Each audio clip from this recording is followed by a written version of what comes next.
ఇప్పుడు ఈ election campaigning అనేది ప్రజలపైన ఎలా ఎఫెక్ట్ చూపిస్తుంది సార్? అంటే ఇప్పుడు ఎలక్షన్స్ ఒక 1 మంత్లో ఉన్నాయంటే రాజకీయ నాయకులందరూ ఎలక్షన్స్ క్యాంపెయినింగ్లో పాల్గొనడం మీరు అన్నట్టుగా, సో అది ఎంతవరకు ఎలాంటి ఎఫెక్ట్ చూపించే అవకాశం ఉంది ప్రజలపైన? ఎందుకంటే ప్రతి పార్టీకి కొంతమంది హార్డ్ కోర్ సపోర్టర్స్ ఉంటారు.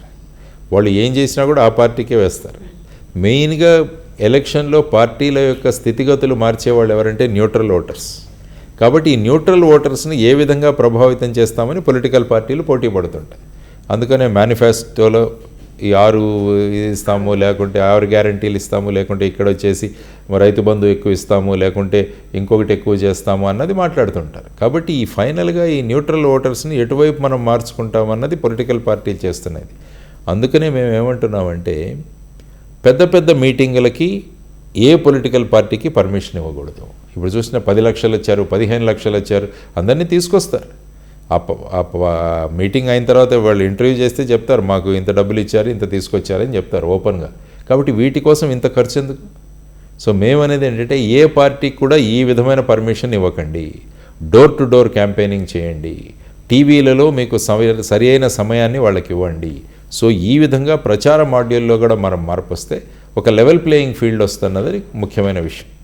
తర్వాత ముఖ్యంగా మనం ఆలోచించాల్సిందంటే electoral bonds, election funds, party funds మీరు చూసుకుంటే ఇప్పుడు సుప్రీంకోర్టులో జరుగుతుంది. సుప్రీంకోర్టులో ప్రశాంత్ భూషణ్ గారు వీళ్ళు వేశారు ఒక writ petition, public interest litigation. మీరు ఎలక్టోరల్ బాండ్స్ ద్వారా డబ్బులు పార్టీలకు ఎవరైనా ఇవ్వచ్చు, కానీ మీరు ఇప్పుడు చూసుకుంటే ఏవైతే రూలింగ్ పార్టీస్ ఉన్నాయో వాళ్ళకే మ్యాక్సిమం కాంట్రిబ్యూషన్స్ వెళ్తున్నాయి. మరి ఆటోమేటిక్గా ఆ పార్టీలు బలోపేతమైతే మిగతా వ్యక్తులు ఏ విధంగా పనిచేయగలరు? పెద్ద కొండకు ఎలా ఎదుర్కోగలం మనం? కాబట్టి మేము సూచించిన ఇంకో సంస్కరణ ఏంటంటే ఎవరైతే పార్టీలకు ఫండ్స్ ఇవ్వాలనుకుంటున్నారో అవన్నీ కూడా ఎలక్షన్ కమిషన్ అకౌంట్లోకి వేయండి అని చెప్తారు. ఆ డబ్బు ఏదైతే వస్తుందో దాన్ని ఎలక్షన్లో మార్పులు తీసుకురావడానికి అప్పుడు ఏంటంటే డబ్బు ప్రభావాన్ని కొద్దిగా తగ్గించవచ్చు. సో ఈ విధమైన విప్లవాత్మకమైన మార్పులు రావాలి.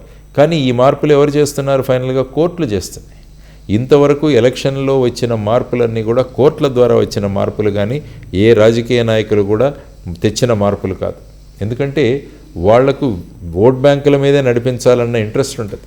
కాబట్టి ఈ ఓట్ బ్యాంకుల మీద కాకుండా అందరితో పాటు మనం నడిచి ఎలక్షన్లో నడిపించాలంటే ఈ విధమైన మార్పులు రావాలి. ఆ విధంగా ఆలోచించే వాళ్ళు వెళ్ళగలగాలి శాసనసభల్లోనూ పార్లమెంట్కి.